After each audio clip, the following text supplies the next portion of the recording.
What is going on, people of YouTube? My name is Kurtyoy, and this is Fantasy Premier League Tips and Trips, a preview for Gameweek 22. Now, big video this is the last video I'll be uploading, hold on, let me finish, not of this series, but in this country for about 2 weeks, I think, because, or at least this will be the last video going up before I leave, or maybe I might get a review up. What's the fixtures like?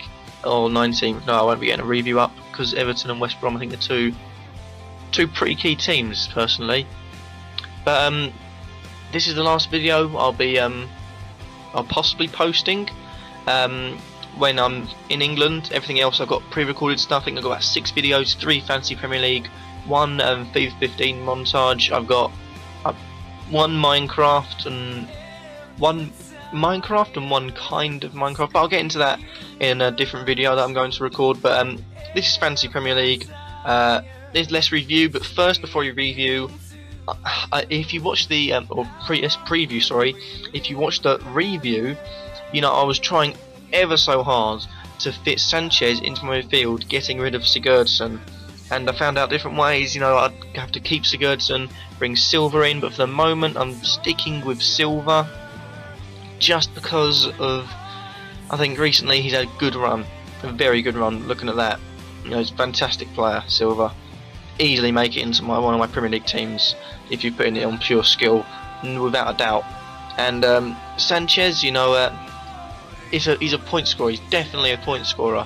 I think Silva, I don't know if he would have been up there, but he would have been close if he would have been playing for these games, playing full games when he wasn't taking a bit of a knock and everything.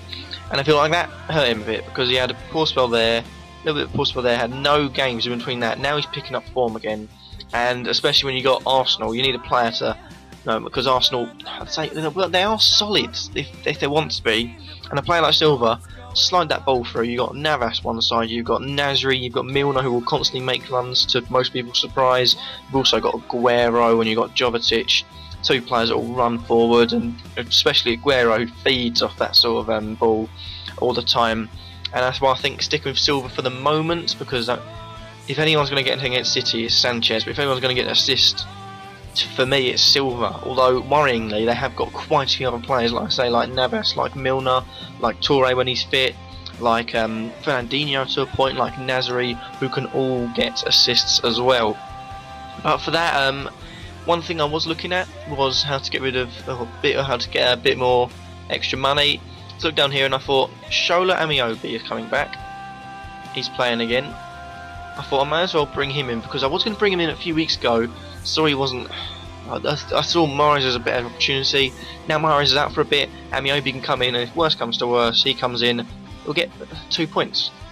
And for now, if I couldn't think of a better change, so I decided not showing Amiobi. Sammy Amiobi is the player for me. Right, now let's pump straight through this. Goalkeepers, we've got Krul, we've got Elliott. Only one choice, and Southampton's going to be a tough ask, even if they are at home, to keep a clean sheet there. But I'm sure even if it is a tough task, Krul will make some saves as well.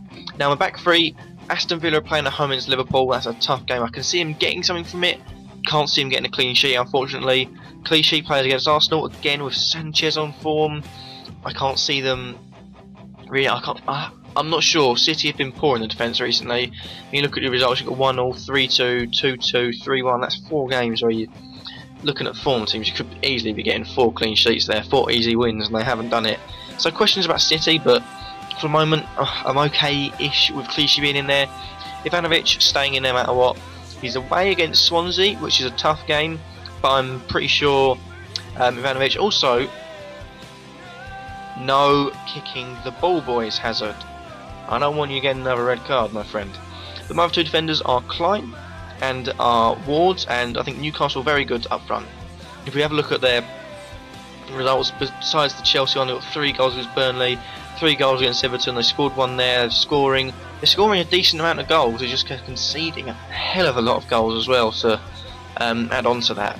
So I feel like, as much as I do like Hutton, I think for the moment Klein will be coming in. And another thing, just for now, is that I want to keep an eye on Ward, because away at Burnley, I reckon, although Burnley are starting to score a lot of goals now, you know, it's finally Burnley are starting to pick up some form. I'm so glad for Burnley out, because I'm a massive fan of Sean Dyche, and they've raised out of the relegation zone as well.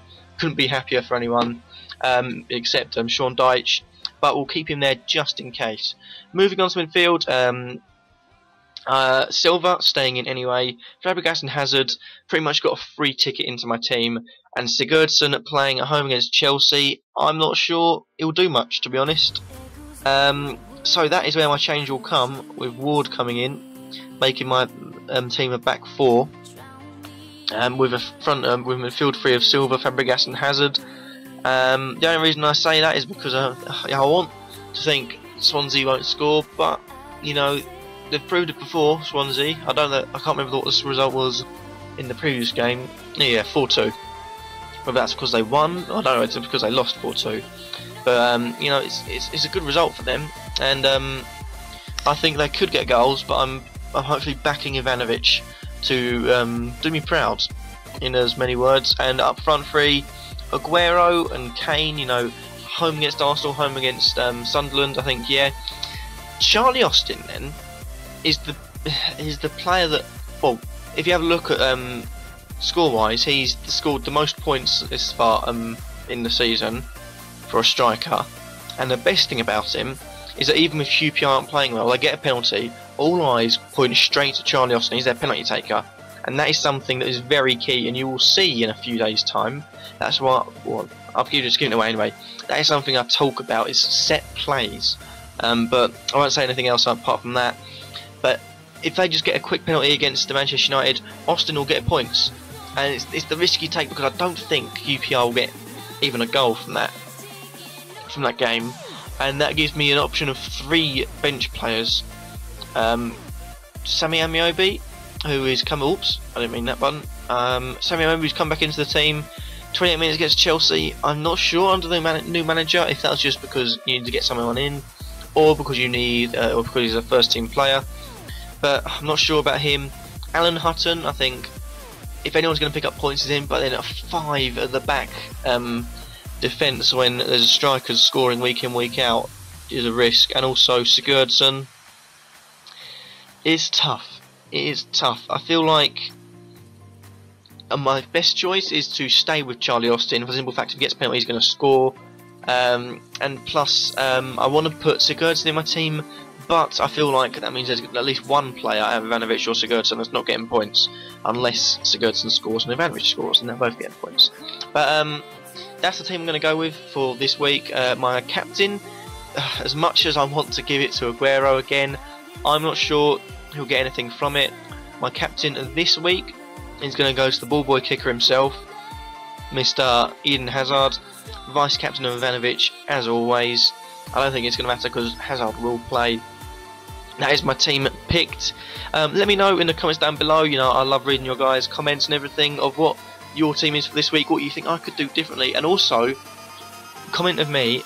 I've already seen one in my review, a way that I can get Sanchez into my team without removing Aguero, without also removing a lot of players. And I've seen, I think named Mika Henry, he said the only option really is to get rid of Silva, and then well, I think I'll do it quickly now, ever so quickly, because I don't really want to go over the 10-minute mark. If I get rid of David Silva, with that I've got 9.8, I just need to get 1.7 extra.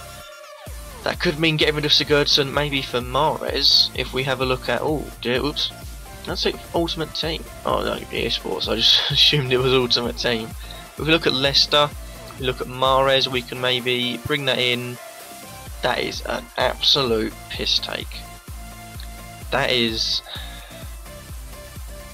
you know what, never mind, we'll just leave it at that. Thank you guys for watching. If you liked the video, leave a like, name and think in the comments down below, subscribe if you feel like I'm worthy, and I'll catch you all in the next episode. Peace. Well, you know what you should be doing, you should be subscribing. You know what, I'm keeping this one, you should be subscribing to Kurtyoy because he's a legend, and this took 2 takes and I still got it wrong.